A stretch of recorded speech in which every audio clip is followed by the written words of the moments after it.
I saw my son slip an envelope under my truck dashboard and thought he was being clever. What he didn't know was that I'd already noticed days before. I said nothing. I didn't confront him. I didn't warn him. I simply moved the envelope. And what I found inside forced me to make a decision that changed his future and our family forever. Before I begin, if you've ever lived through betrayal like this, especially from someone you raised with your own hands, please leave a comment, and subscribe to my YouTube. Your stories remind me that none of us go through these moments alone. I've always believed that a parent knows their child better than anyone else in the world, not because we're smarter or wiser, but because we've watched them learn how to lie before they ever learned how to tell the truth. We've seen the hesitation in their eyes when they're hiding something, the way their voice changes just slightly, the way they avoid eye contact or linger too long where they shouldn't. That morning, standing in my driveway with the sun just beginning to rise, I saw all of it written across my son's face, and I knew something wasn't right. It was the day of a family gathering, nothing fancy, just one of those weekends where everyone comes over, food gets cooked, stories get repeated, and old arguments are carefully avoided for the sake of peace. My wife was already inside, moving between the kitchen and the living room, making sure everything looked right. I stepped outside to load a few folding chairs into my truck, and that's when I noticed my son hovering near the driver's side door, pretending to scroll on his phone. He was 32 years old at the time, married, a father himself, not a boy anymore. And yet the way he stood there, shifting his weight, glancing at me and then away again, reminded me of the teenager he used to be when he broke curfew and tried to sneak back into the house without waking us. That same stiffness in his shoulders, that same forced casualness. I felt a tightening in my chest, the kind you get when your instincts start whispering before your mind catches up. "You need something?" I asked, keeping my voice light. He jumped slightly, like he'd been caught doing something he wasn't supposed to. "No, Dad, just checking something on my phone." I nodded, unlocked the truck, and leaned inside to grab the chairs. That's when he moved quickly, just a step closer, like he was trying to block my view without making it obvious. Most people wouldn't have noticed, but I did. Parents always do. And the truth is, this wasn't the first time I'd felt that unease around him recently.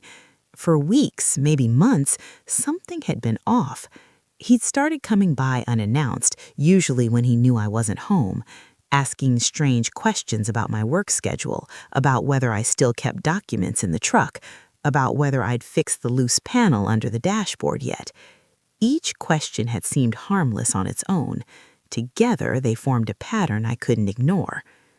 What he didn't know was that days earlier, when I'd been cleaning out the truck, I'd already seen the envelope. It was thick, manila-colored, folded once and wedged carefully behind the lower dashboard panel, just above where my knees rested when I drove. Not something that could slip there by accident, not something you'd forget about. I remember sitting there with the door open, the smell of dust and old upholstery in the air, staring at it for a long moment. I didn't pull it out then. I didn't even touch it.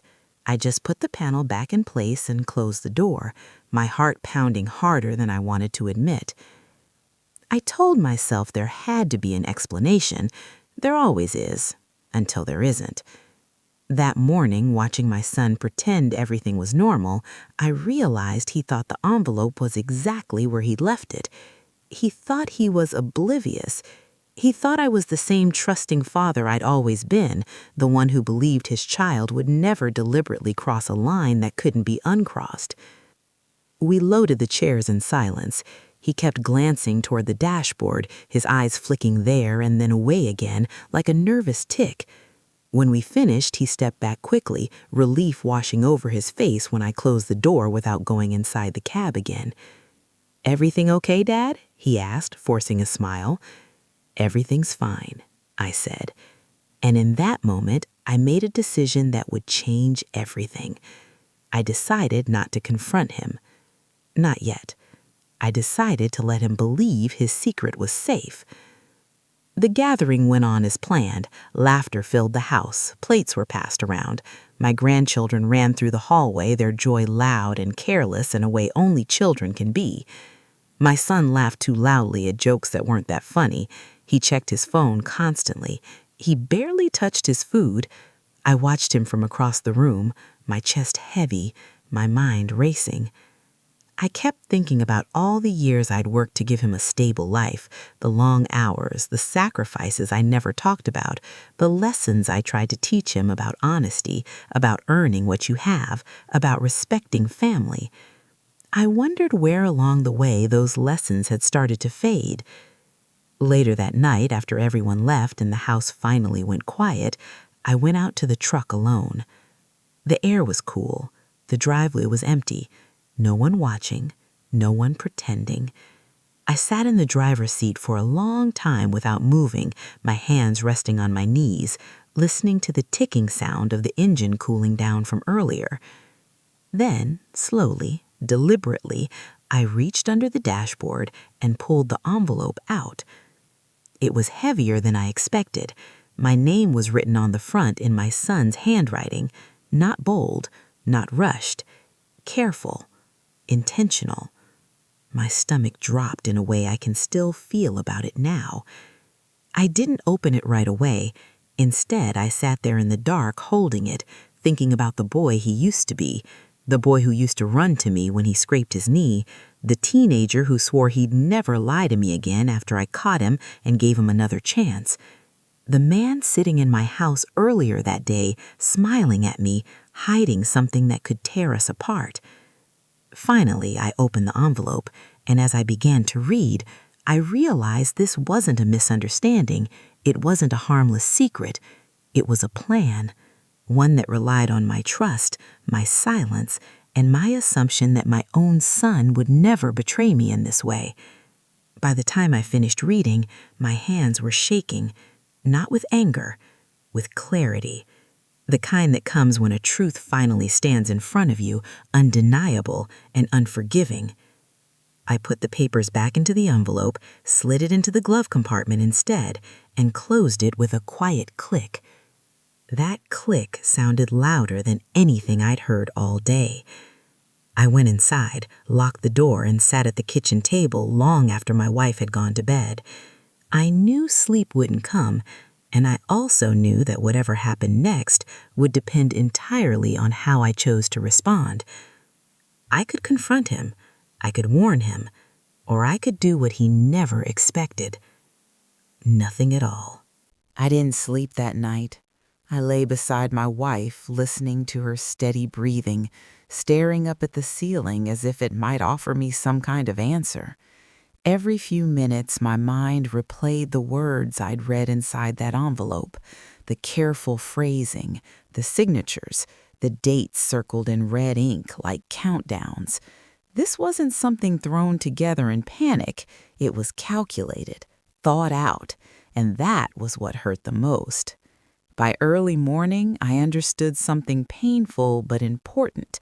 Whatever my son had planned didn't happen overnight. It grew slowly, quietly, fed by entitlement and the belief that I would never imagine him capable of such a thing. That belief had protected him longer than he deserved. I got up before dawn and made coffee. The house was still, wrapped in that fragile calm that exists only before the day decides what it's going to break. I sat at the table again, the envelope laid out in front of me, my name staring back like an accusation. I didn't open it this time. I didn't need to. The contents were burned into my memory already. The papers outlined a legal maneuver my son intended to set in motion, documents meant to pressure me into transferring ownership of property I'd worked my entire life to secure, language that framed it as temporary, protective, and in everyone's best interest. There were notes in his handwriting about timing, about catching me before I change my mind, about keeping my wife out of the details so she doesn't get emotional. That line alone felt like a knife. What shocked me wasn't just the plan itself, it was how casually he'd reduced us, his parents, into obstacles to manage instead of people to respect. Love hadn't disappeared, it had been repurposed into leverage. Later that morning, my son called. I watched the phone ring for a long moment before answering. His name flashed on the screen, the same name I'd written on school forms, medical records, and birthday cards for decades. "Morning, Dad," he said, too cheerful. "You busy today?"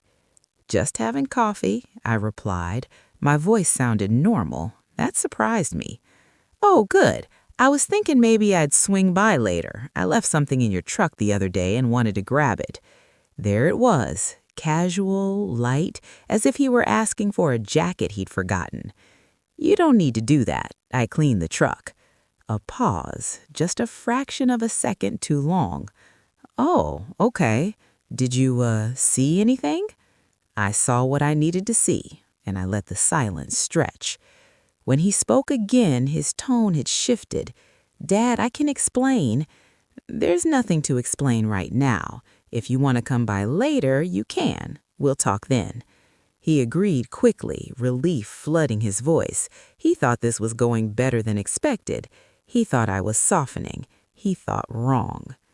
After the call ended, I stood by the window for a long time, watching the street outside like it was a stage where something inevitable was about to play out. I wasn't angry in the way people expect. I wasn't shouting or pacing. I felt steady, focused, like someone who'd finally accepted the truth and was ready to act accordingly. When he arrived that afternoon, I greeted him the same way I always had. No cold shoulder, no raised voice.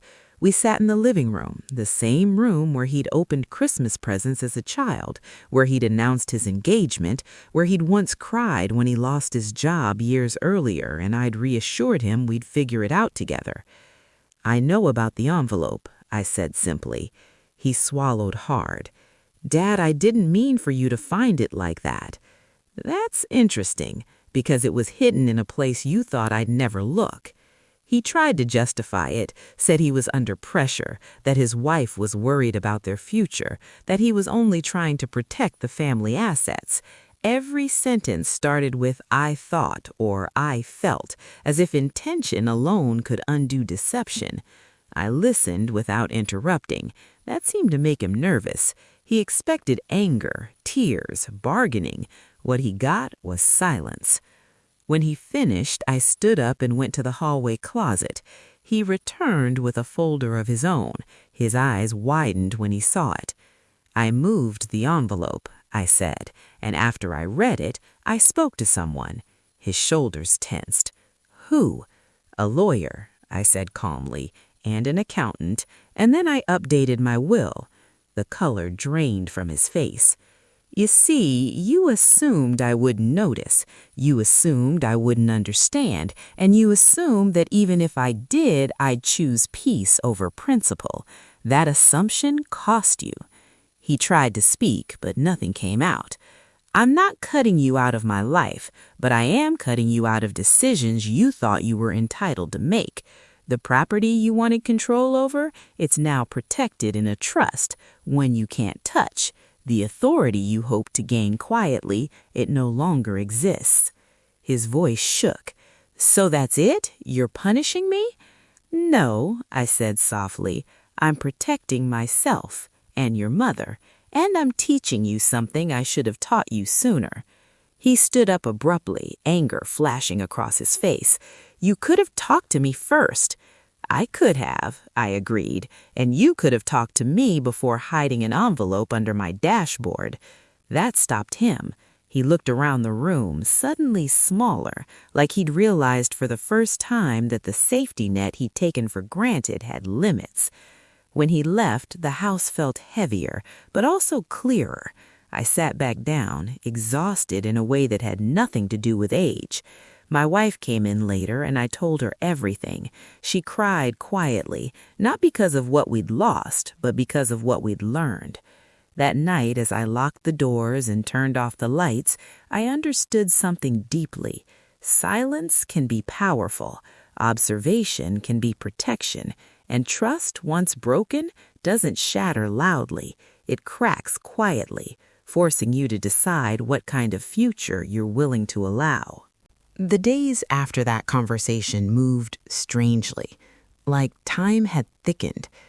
Everything looked the same on the surface, but nothing felt familiar underneath.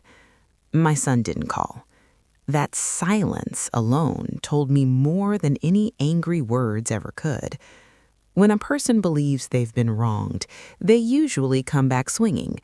When they know they crossed a line, they retreat and wait, hoping time will soften what they can't undo.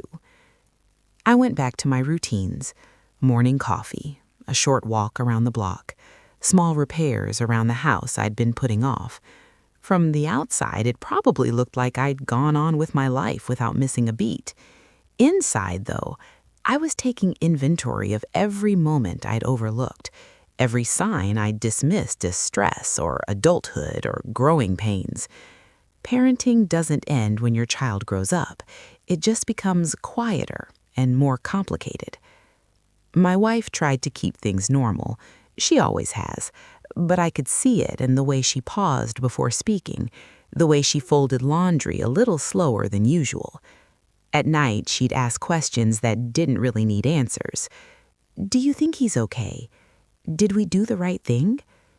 I'd hold her hand and tell her the truth, that I didn't know how he was, that I did know we couldn't undo what we'd done, and that sometimes doing the right thing feels wrong precisely because it's right. A week later, my daughter-in-law called. She didn't ask how we were. She didn't ask if we wanted to see the kids. She went straight to the point. "Why are you doing this?" she asked, her voice tight, controlled. "Doing what?" I replied. "Locking things up, cutting us out. You're punishing my husband for trying to protect his family." I listened, the phone warm against my ear, and waited until she finished. She spoke like someone who believed the story she'd been told completely. That worried me almost as much as the envelope had. "He wasn't protecting his family," I said calmly. "He was hiding something from us. That matters." She scoffed softly. "You're making it sound worse than it is." I didn't make it anything. I responded to what was already done. There was a long silence. Then she said something that settled heavy in my chest. "He thought you wouldn't notice." I know. That's the part he was most wrong about. After that, the calls stopped. Weeks passed. Birthdays came and went with polite messages and no visits. My grandchildren were suddenly busy whenever we suggested getting together. It hurt. I won't pretend it didn't. But pain has a way of clarifying priorities. I wasn't willing to buy closeness at the price of self-respect. One afternoon, I found myself back in the driveway, leaning against my truck, staring at the dashboard panel where the envelope had been hidden. I thought about how small that space was, how something so narrow had carried the weight of such a big betrayal. It struck me then that deception rarely announces itself loudly. It tucks itself away in overlooked corners, counting on familiarity to keep it safe. Months later, my son finally came back. He didn't call first. He just showed up, standing at the door with his hands in his pockets, eyes tired, shoulders slumped. He looked older than I remembered, not aged by time, but by consequences. "I'm not here to argue," he said quietly when I opened the door. "I just want to talk." We sat at the kitchen table again, the same place where so many truths had been spoken. This time there were no justifications, no explanations, just honesty, stripped down and uncomfortable. "I didn't think you'd ever see me differently," he admitted.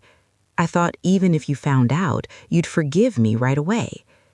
"That's not forgiveness," I said gently. "That's avoidance." He nodded slowly. "I know that now." He told me about the pressure he felt, about comparisons to friends who seemed further ahead, about feeling like he was falling behind and grabbing at shortcuts to catch up.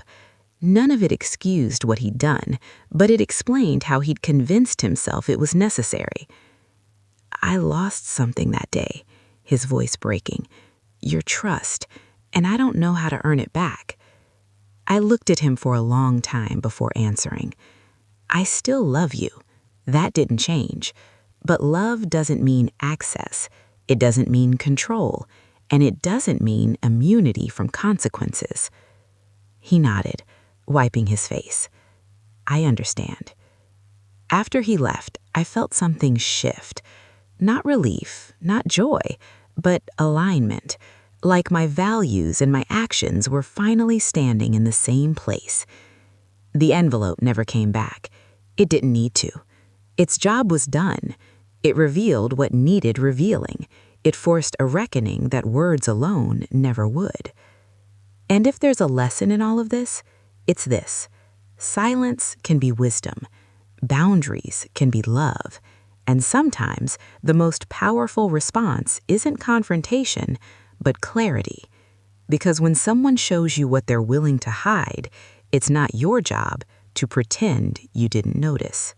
After that conversation, something fragile but honest settled into the space between my son and me. It wasn't reconciliation. It wasn't distance either. It was awareness, the kind that forces both people to move more carefully, knowing the ground beneath them has already cracked once. Life didn't suddenly become peaceful. In fact, in some ways, it grew more complicated. My wife and I found ourselves navigating conversations we never thought we'd have to have so late in life. Discussions about boundaries, about how much involvement was healthy, about the difference between helping and enabling. These weren't easy talks, but they were necessary, and necessity has a way of stripping conversations down to their truth. My wife admitted something one evening as we sat together after dinner. "I think I've been afraid of saying no to him," she said softly, "afraid that if I did, I'd lose him." I understood that fear. Parents are taught, quietly and relentlessly, that love means sacrifice, that endurance equals devotion. But there's a line where sacrifice stops being noble and starts being destructive. We had crossed it without realizing. Weeks passed. We saw our grandchildren again, slowly, in small, cautious visits. My son was polite, almost overly so. He offered help with things he'd never noticed before, took out the trash without being asked, fixed a loose cabinet hinge. These gestures mattered, but I watched them carefully. True change isn't loud, it's consistent. One afternoon, he asked if he could borrow the truck. The request hung in the air longer than it needed to. My wife looked at me, unsure. I thought about the dashboard, the envelope, the quiet confidence with which he'd assumed he'd gotten away with something. "You can," I said finally, "but you return it exactly as you took it." He nodded quickly. "Of course." When he brought it back, I checked. Not because I suspected him again, but because trust, once broken, must be rebuilt brick by brick. The dashboard was untouched, the cab clean, nothing hidden. It was a small thing, but small things are where trust begins again. Still, the consequences of his actions rippled outward. Family gatherings felt different. Conversations carried an undercurrent of caution. My daughter-in-law was cordial but distant. There were moments when I wondered if we'd permanently altered the family dynamic. And maybe we had, but alteration isn't always damage. Sometimes it's correction. I reflected often on the day I found the envelope, on how easily I could have confronted him immediately, how tempting it would have been to explode, to demand answers, to let emotion dictate the outcome. Instead, restraint gave me clarity. Moving the envelope wasn't just a physical act, it was a mental shift. I stepped out of the role he'd assigned me, the oblivious parent, and into one of quiet authority. One evening, months later, my son asked me a question I hadn't expected. "Do you regret not telling me you saw it right away?" I thought about it carefully before answering. "No," I said, "because if I had, you would have focused on defending yourself instead of understanding what you'd done." He nodded slowly. "I think you're right." That acknowledgement mattered more than an apology. It showed growth, not perfection, growth. As time went on, I noticed something else changing. My son began making decisions differently. He stopped asking for advice only when things were already in motion. He asked earlier. He included us instead of working around us. He spoke openly about finances, about fears, about mistakes. Transparency replaced secrecy, and that was no small victory. I learned something about myself, too. I learned that strength doesn't always look like control. Sometimes it looks like patience, like silence, like allowing someone to face the natural weight of their choices without rushing in to cushion the fall. There were still hard days, moments when a memory would surface and sting, but the anger never returned. It didn't need to. Understanding had taken its place. On the anniversary of that family gathering, my son came over with a small box. Inside was a keychain, simple, metal. On it were engraved the words, "No hiding." He said, "I keep it with me so I don't forget." I held it in my hand, feeling the cool weight of it, and realized something profound. That envelope, hidden in the dark, did more than reveal betrayal. It forced honesty into the light. It reshaped our family into something less comfortable but more real. If there's a moral here, it's this. Love without boundaries invites resentment. Trust without accountability invites betrayal. And sometimes the quietest response, the one that looks like inaction, is actually the most powerful step you can take towards protecting your dignity and your future. As the seasons changed, I found myself thinking less about what my son had done and more about who I had become because of it. That surprised me. I had always believed that moments like these define the person who commits the betrayal, not the one who uncovers it. But living through it taught me otherwise. Being tested reveals things you didn't know about yourself. Sometimes strength, sometimes fear, often both. I became more intentional with my time, more deliberate with my words. I stopped assuming that love meant unlimited access, and I stopped apologizing for boundaries that protected my peace. That shift didn't just affect my relationship with my son. It changed how I interacted with everyone. Friends noticed. One afternoon, a longtime neighbor sat with me on the porch and said, "You seem calmer lately, different." I thought about it before answering. "I am," I said. "I stopped carrying things that weren't mine to carry." My wife noticed too. She told me she slept better, that the knot in her chest she hadn't realized was there had slowly loosened.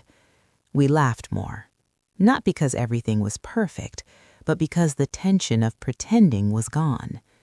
There's a strange freedom in acknowledging reality exactly as it is.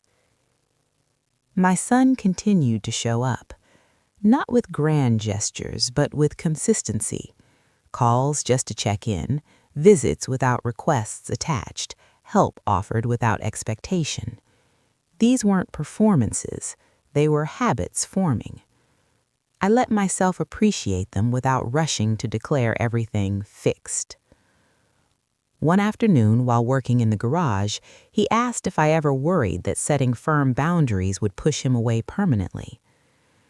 I worried about that for a long time, I admitted, but then I realized something.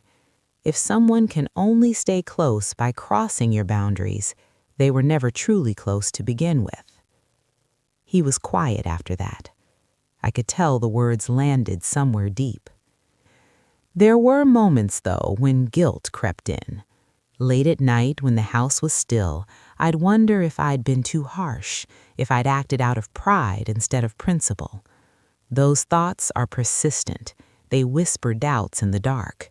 But every time I replayed the facts, the hiding, the planning, the assumptions, I returned to the same conclusion. Consequences are not cruelty, they are clarity. One evening, my granddaughter asked me an innocent question while sitting on my lap. "Grandpa," she said, "why do grown-ups get quiet when they're mad?" I smiled softly. "Sometimes," I told her, "being quiet helps people listen to themselves." That answer stayed with me, because that's exactly what I'd done. I'd listened, and in doing so, I'd heard truths I couldn't ignore. Months later, a family celebration came around again, another gathering, another chance for history to repeat itself or prove it had learned something. This time, there was no tension, no hovering, no hidden glances toward the truck. My son moved freely, honestly. The difference was subtle but unmistakable. At one point, I watched him playing with his children in the yard, laughing without restraint. I realized then that accountability hadn't broken him, it had grounded him. It had stripped away the illusion that shortcuts lead anywhere worth going. Toward the end of the evening, he stood beside me as we watched the sun dip low. "Thank you," he said. "For what?" I asked. "For not yelling, for not humiliating me, for letting me face what I did without destroying me." I nodded. "That wasn't easy." "I know," he said, "but it worked." We stood there in silence, and for the first time in a long while, the silence felt peaceful. The envelope never came up again. It didn't need to. Its lesson had been absorbed, folded into the fabric of our family story, not erased, integrated. Looking back now, I understand something I didn't then. Parenting doesn't end with guidance. Sometimes it ends with restraint, with trusting that your child must walk through the consequences of their choices to truly grow. If you're listening to this and facing something similar, know this: you are not obligated to ignore betrayal just because it comes from someone you love. You are allowed to protect yourself without becoming bitter. You are allowed to choose dignity over denial. That envelope under my dashboard was meant to stay hidden. Instead, it became a mirror, one that showed me my son as he was and myself as I needed to be. And in facing that reflection honestly, we both changed. Time has a way of smoothing the sharpest edges, but it doesn't erase the shape of what happened. Instead, it teaches you how to live around it.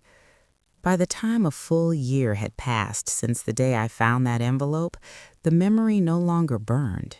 It rested, present, but no longer consuming. I noticed the change most in myself.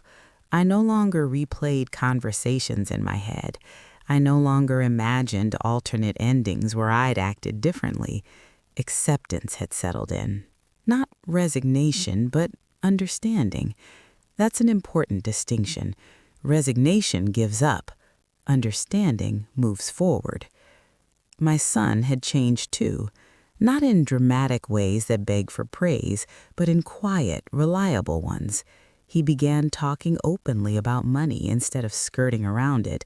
He stopped hinting and started asking directly. More importantly, he accepted no as an answer without resentment. That alone told me how much he'd grown. One afternoon, he surprised me by admitting something that brought the entire situation into sharper focus. "I think I was afraid," he said, staring down at his hands. "Afraid that if I didn't take control, I'd always feel like a child." I nodded slowly. Control doesn't make you an adult. Responsibility does. He smiled faintly, like someone recognizing a truth they'd always known but never named. My wife and I made changes too. We updated more than just documents. We adjusted expectations. We stopped assuming our help was always wanted or always appropriate. Support became something we offered, not something we imposed. That shift brought an unexpected peace. When you stop overextending, you stop resenting. There were still moments of grief, not for what we lost, but for what we thought we had. The illusion of unquestioned trust, the belief that love alone would prevent harm. Letting go of those ideas was painful, but it also made room for something more honest. I remember one quiet evening when my wife said, "I think we raised him well." Her voice held both pride and sadness. "I think we did too," I agreed, "and I think this is part of that." Because growth doesn't end when someone makes a mistake. Sometimes it begins there. Another family gathering came and went, then another. Each one felt easier than the last. Laughter returned naturally. Conversations flowed without calculation. The weight that once sat in my chest during these events had lifted, not because I'd forgotten, but because trust was being rebuilt through action. One day, while driving my truck, I caught myself glancing at the dashboard again, out of habit, not suspicion. The panel was solid, secure, nothing hidden behind it. I laughed quietly at myself, then felt a wave of gratitude, not for the betrayal, but for the clarity it brought. It taught me something I wish more parents understood. You can love your child deeply and still refuse to be manipulated. You can forgive without forgetting, and you can set boundaries without closing your heart. My son asked me recently if I'd ever tell this story to anyone else. I thought about that for a moment. I think I already am, every time I choose honesty over comfort. He nodded, understanding more than I expected. If you're listening and wondering what you'd do in my place, here's what I've learned. Pay attention to your instincts. Silence isn't weakness, it's often observation at work. When something feels off, it usually is, and when the truth comes to light, you're allowed to respond thoughtfully instead of reactively. The envelope was a test, not just of my trust in my son, but of my trust in myself. Would I ignore what I saw to keep the peace, or would I act in alignment with my values, even if it meant discomfort? I chose the latter, and while it cost me certainty for a time, it gave me something far more valuable in return: self-respect, clarity, and a relationship rebuilt on truth instead of assumption. That's not a dramatic ending. It's a real one, the kind that unfolds slowly, imperfectly, and honestly. And sometimes, that's the only kind that truly lasts. As more time passed, I began to understand that healing in a family doesn't arrive all at once. It comes in layers, often when you're not looking for it. A laugh shared without tension, a disagreement handled without defensiveness, a moment where you realize you're no longer bracing yourself for disappointment. One of those moments came unexpectedly during a routine errand. My son and I were driving together to pick up supplies for a small repair at his house. It wasn't a big job, just something simple. As we drove, the conversation drifted from practical matters to memories, childhood stories, mistakes we laughed about now but hadn't at the time. At one point, he glanced at the dashboard, then quickly looked away, almost embarrassed. "I still think about it sometimes," he said quietly. "So do I," I replied. "But not in the same way anymore," he added. "Back then, I thought getting away with something meant I was winning." "And now?" I asked. "Now I see that winning like that costs too much." That was one of those moments parents wait for without realizing it. Not an apology, not a confession, a realization. Those carry more weight than any promise ever could. I began to see how this experience was shaping the kind of father he was becoming. He spoke more openly with his own children. He corrected them gently but firmly. He didn't laugh off dishonesty the way he used to. When his son once tried to hide a broken toy and blame someone else, my son knelt down, met his eyes, and said, "We don't hide things in this family. We fix them." I watched from across the room, my chest tight, not with pain, but with recognition. Lessons don't always land when we teach them. Sometimes they land when we live them.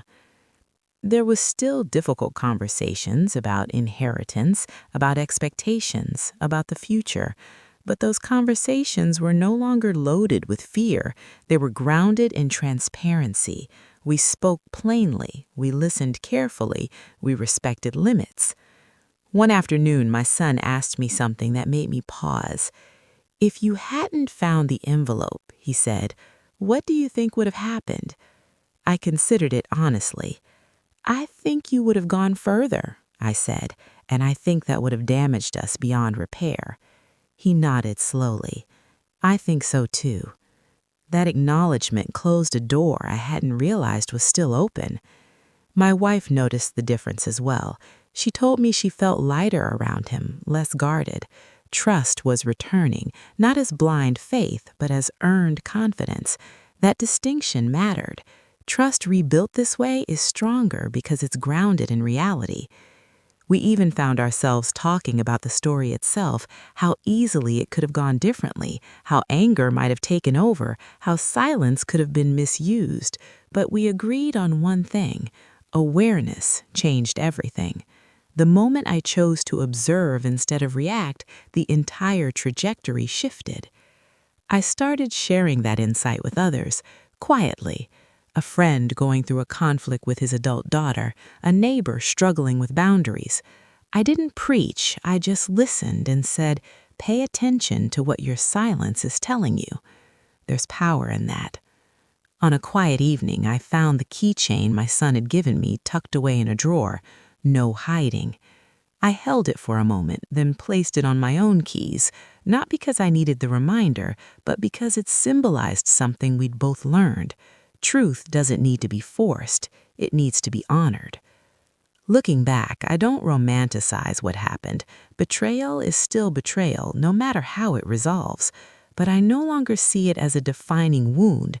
I see it as a turning point, a moment when the roles shifted and I stopped parenting out of fear and started relating out of principle.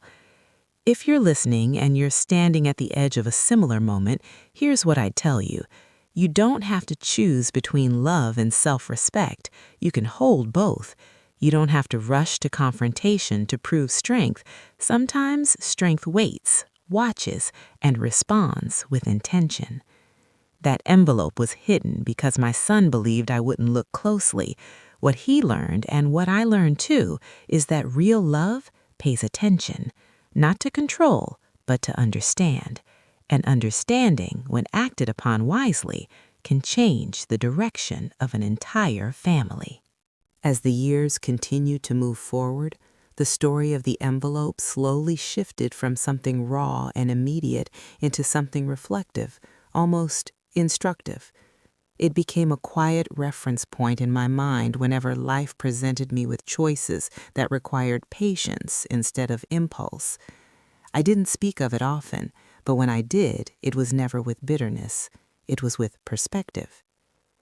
My relationship with my son settled into something more balanced than it had ever been before. For the first time, I felt like we were meeting each other as two adults instead of a parent and a child locked in old patterns. There was respect where assumption used to be. There was honesty where avoidance once lived. One afternoon, he invited me to sit in on a meeting with his financial advisor, not because he needed my approval, but because he wanted my input. That distinction mattered. He wasn't seeking permission or leverage. He was seeking wisdom. When the meeting ended, he thanked me for my time and didn't ask for a thing. I realized then how far he'd come. My wife noticed it too. "He's calmer," she said one evening, "more grounded." That's what accountability does. It steadies you. We also noticed changes in ourselves. We stopped feeling responsible for outcomes that weren't ours to manage. We stopped over-explaining our decisions. When we said no, we said it once. When we said yes, it was because we genuinely wanted to, not because we felt obligated. That shift alone brought a sense of peace I hadn't known before. I reflected often on the concept of entitlement, how easily it grows in the shadows of good intentions, how love, when unguarded by boundaries, can quietly turn into expectation. The envelope had been a symptom, not the disease. The real issue was the assumption that my sacrifices automatically translated into my son's authority. Once that assumption was challenged, everything changed. There came a day when my son admitted something else, something even harder to hear. "I think part of me believed you'd always clean up after me," he said. "Not messes, consequences." I appreciated the honesty. "That belief does more damage than any mistake," I told him. He nodded. "I know that now." The grandchildren grew older. They asked questions about family history, about values, about why we did things the way we did. We answered truthfully, but gently. We didn't tell them about the envelope. We told them about honesty, about respect, about earning trust instead of assuming it. Some lessons don't need full stories to take root. On a quiet Sunday afternoon, I took my truck for a long drive, not because I needed to go anywhere, but because I wanted to think. The road stretched out ahead of me, steady and familiar. I thought about how easily I could have lost control that day, how anger could have driven my decisions, how confrontation might have satisfied my pride but fractured something beyond repair. Instead, I'd chosen observation, silence, action rooted in values rather than emotion. That choice didn't make me weak, it made me effective. I realized then that this story wasn't really about betrayal. It was about awakening, about recognizing that love doesn't excuse deception and boundaries don't negate care. It was about understanding that authority rooted in fear eventually collapses, but authority rooted in self-respect endures. When I returned home, my wife asked me what I'd been thinking about. I told her the truth.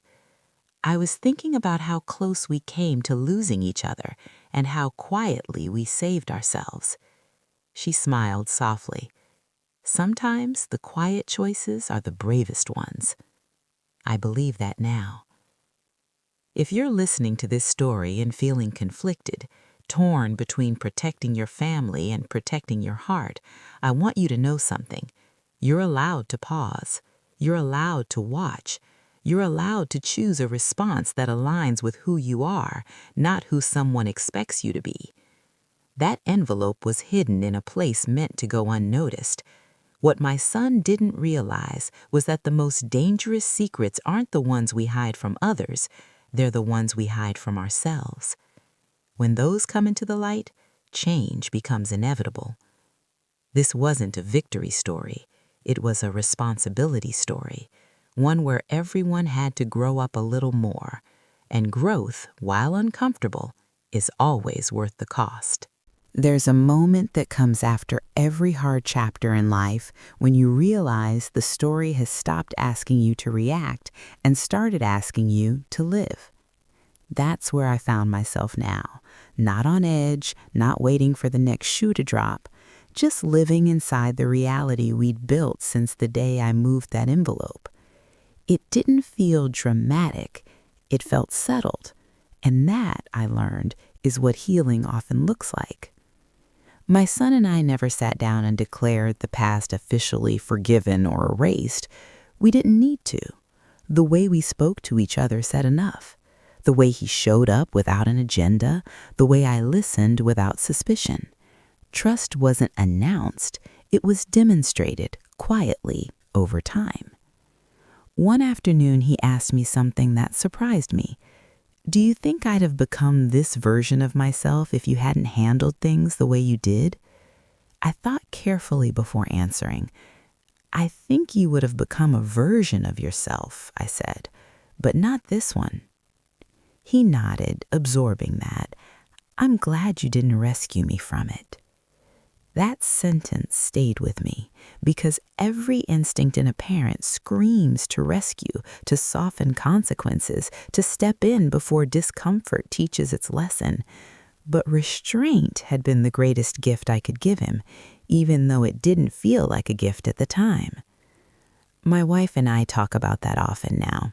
How close we came to choosing comfort over truth, how easy it would have been to pretend we didn't see what we saw, how silence, used differently, could have become denial instead of discernment.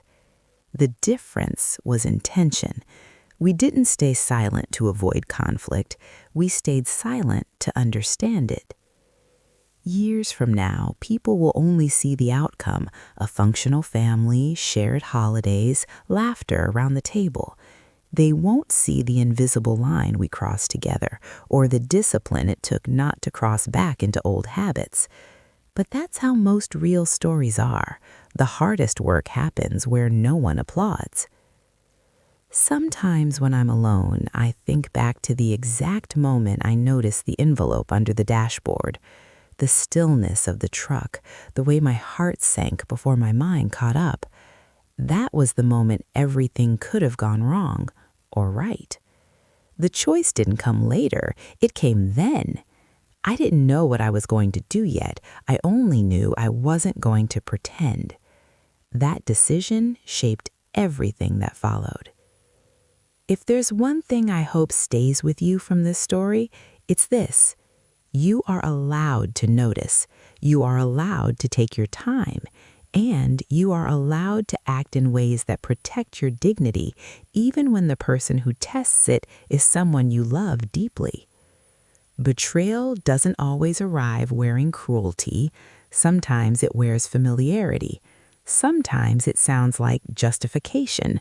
Sometimes it hides behind the assumption that you'll never look closely. But when you do, and when you respond with clarity instead of chaos, you change the outcome in ways confrontation never could. My son once thought I didn't notice the envelope he hid under my truck dashboard. What he didn't understand was that noticing wasn't the most important part. Choosing how to respond was. And that choice didn't just change his future, it changed mine. We didn't come out of this unscarred, but we came out aligned, honest, grounded. And in the end, that mattered more than being comfortable ever could. That envelope was never meant to be found, but it found us anyway. And in doing so, it taught us that the quietest decisions often carry the loudest consequences and the greatest chance for real, lasting change. Time has a strange way of folding back on itself. I sometimes catch myself remembering that morning in the driveway like it was yesterday. The sun barely over the horizon, the birds just starting to stir, and my son hovering near the truck as if nothing was wrong, while I already knew everything. That memory doesn't hurt anymore. It doesn't make me angry or restless. It's a quiet reminder of how small choices can shape everything. Life settled into a rhythm after that. My son visited more often, but now on his terms and with respect for ours. He no longer approached our home with subtle hesitation or unspoken schemes. Instead, he came openly, carrying meals, offering to help with projects, and sharing stories from his own home. What I saw in him now was a man learning to navigate adulthood not through shortcuts or manipulation, but through honesty and accountability. It didn't erase his past mistakes, but it showed me that he had internalized their lessons. My wife and I noticed the subtle changes first in the way he talked. He asked questions instead of assuming answers. He listened instead of immediately defending. And perhaps most importantly, he allowed himself to be corrected without resentment. It wasn't the loud triumphs we might have imagined when a parent sets boundaries. It was quieter, gentler, but far more meaningful. I often reflected on my own behavior, too. I realized that I had changed in ways I hadn't anticipated. The choice to move the envelope and wait before reacting had taught me restraint. It had reminded me that power isn't in punishment, it's in clarity and integrity. It had shown me that strength is often silent, subtle, and patient. Anger could have resolved nothing, but discernment reshaped everything. One afternoon, while helping him carry boxes in his garage, he stopped and looked at me, a rare seriousness in his eyes. "I think about that day a lot," he admitted. "About the envelope." I nodded. "I do too." He hesitated. "I want you to know, it changed me, not in ways I expected, but in ways I needed. I can see now how easily I took trust for granted." Hearing him say that out loud hit me harder than anything else he could have done. Not because I doubted him before, but because acknowledgement is more powerful than apology.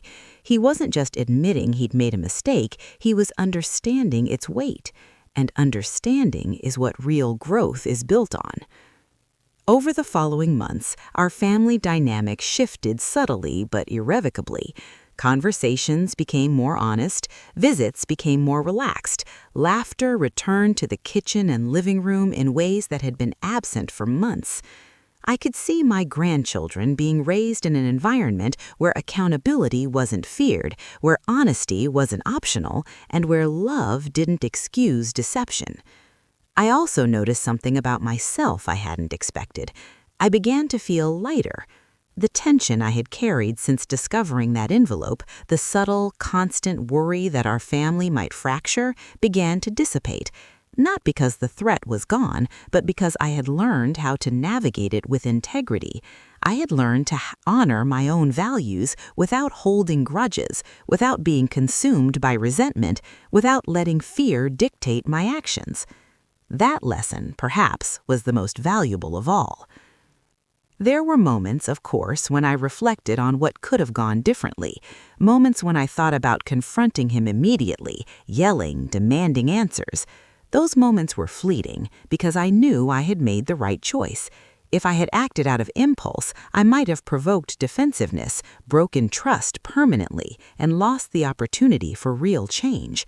Restraint had preserved the possibility of growth. Silence had become a form of wisdom. One evening, I sat in the driveway with my wife, watching the sunset. My son had left for the night, and the house was quiet. "You know," she said softly, "I think we underestimated the power of patience." I think we did, and we underestimated our own ability to stay calm when it mattered. She smiled, leaning on my shoulder. "I feel like we've come out stronger." "I do too. Not because nothing happened, but because we handled it." That night, I thought about the envelope one last time, not with fear, not with anger, not even with regret. I thought about it as a turning point, a catalyst that revealed truth, forced reflection, and ultimately reshaped the path of our family. What could have been a moment of destruction became a moment of clarity. What could have fractured us instead strengthened our bonds. If there's one final lesson in this story, it's this. Trust is fragile, but not fragile enough to collapse under the weight of observation. Boundaries are not walls, they are frameworks for respect. Silence is not weakness, it is often the first step to understanding. And love, when combined with patience and integrity, has the power to transform mistakes into lessons, betrayal into growth, and fear into clarity. Looking back, I realized that day, the morning I noticed the envelope under my truck dashboard, wasn't about the envelope itself. It was about the choices we make when faced with deception. It was about how we respond to the unexpected, the uncomfortable, and the hurtful. And it was about the power of acting with intention rather than impulse. My son thought I didn't notice, but I did. And in noticing, I chose not to react rashly. I chose to act with patience. I chose clarity over confrontation. That choice changed everything. It changed him, it changed me, and it changed the future of our family in ways I could never have imagined back then. We still have challenges, of course, families always do, but the foundation is different now, built on transparency, accountability, and mutual respect. And for that, I am grateful every day. Because in the end, it wasn't the envelope that defined us, it was how we responded when we found it.